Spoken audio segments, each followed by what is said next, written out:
attraction with Opus One is it's a collection of drums. I've now completed 40 years of playing professionally in either the Metropolitan Opera for 3 years and 37 years with the New York Philharmonic. The end result of all those was it pushed me into thinking about my sound more, and sound also played into ensemble playing, how I was going to play. That needs to influence my consideration for how I'm going to tune the drum or why I'm going to use a certain drum for certain things.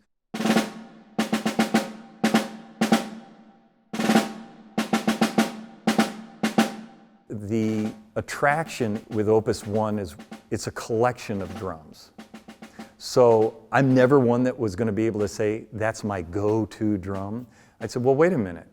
The drum I would go to is dependent on the space I'm playing, what's the event, what's the piece.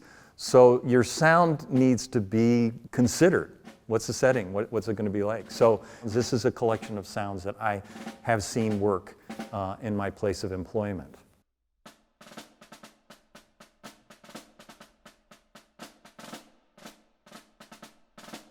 I'll even have flashbacks sometimes. When I'm playing something, I'll recall, I remember when somebody that I worked with, somebody I stood next to, or somebody I played with, they would have loved this. They would have loved this drum.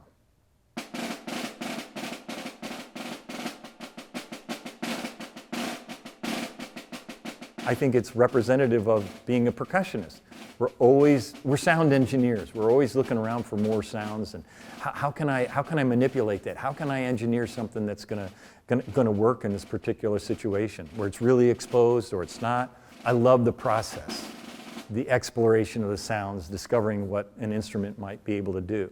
But I think classical players and the sound for percussion should be ever expanding. Again, that's why I'm attracted to the idea of I'm looking at a series of drums. So I can talk about all these different models, if you will, because the needs for everybody that come in is going to be slightly different. But if you're really serious about playing, you're probably going to want to keep in mind you're going to have a collection of drums.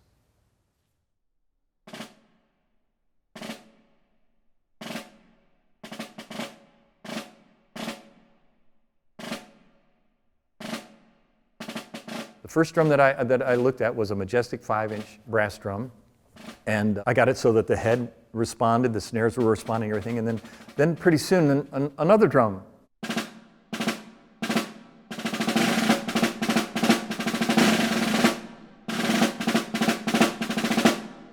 Now, this is all taking place at a time, the perfect storm for this is that the pandemic is taking place, the New York Philharmonic is not playing concerts, and the concert hall is being renovated. So these drums are arriving at a time when I have a lot of time on my hands. I can look at a whole bunch of different drums, and every drum that I own or have ever played on at the New York Philharmonic is now at my home. So I have all the drums that I've been using. I have all these new drums that are coming in. Time to look at it. So it was this perfect storm for all these things to look at. Combinations of snares. Should it have this kind of snare, throw-offs, all this hardware, heads, choices, and things of that sort. So that was really the beginning of my association with Opus One, snare drums made by MAJESTIC.